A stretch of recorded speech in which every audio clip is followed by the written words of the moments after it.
Nous allons travailler aujourd'hui sur l'interrogative directe et nous demander si elle est totale ou partielle. Allez, c'est parti. Tout d'abord, rappelons qu'une phrase interrogative directe correspond à l'un des trois types de phrases obligatoires, injonctif, déclaratif ou donc interrogatif. Elle se termine toujours par un point d'interrogation qui va être la caractéristique donc de l'interrogative.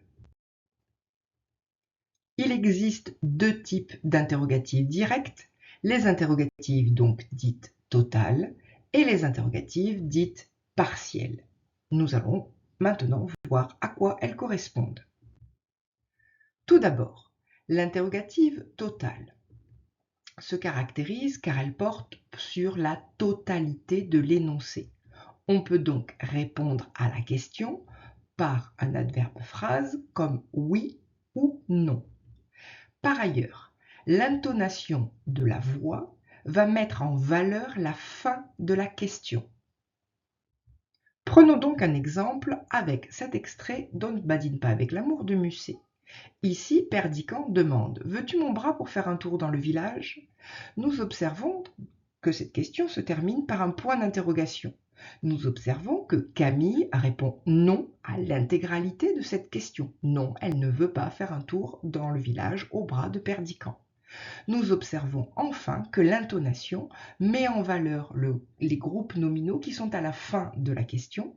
Un tour dans le village. La voix monte légèrement à la fin de la question. L'interrogative partielle, quant à elle, ne porte que sur une partie de l'énoncé. Cela signifie que l'on va pouvoir y répondre par une phrase. Attention, cette phrase peut être réduite à un seul mot, mais ce mot doit être différent de oui ou non. L'interrogatif partiel commence la plupart du temps par un mot interrogatif. Or, l'intonation en français va permettre de mettre en valeur ce mot interrogatif.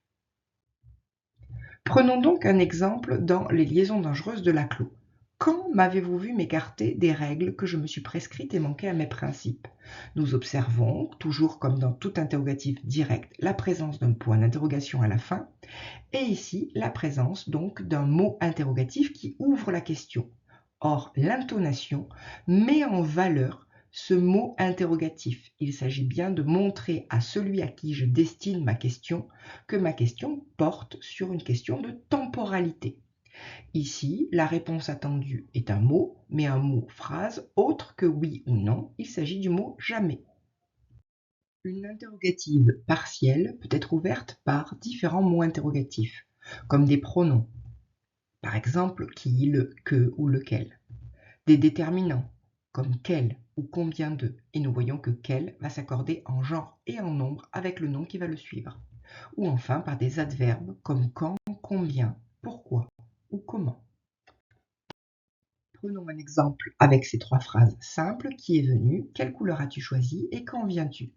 Nous observons que ces trois phrases sont ouvertes par qui, quel et quand. Qui est un pronom.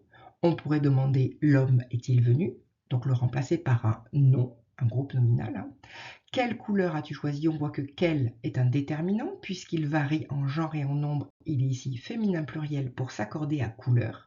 Et nous observons que quand, ici est un adverbe. D'ailleurs, la réponse à la question serait un adverbe temporel comme maintenant, demain. Vous avez tout compris? Alors maintenant, allez voir la vidéo sur le niveau de langue dans l'interrogation. Allez, à bientôt!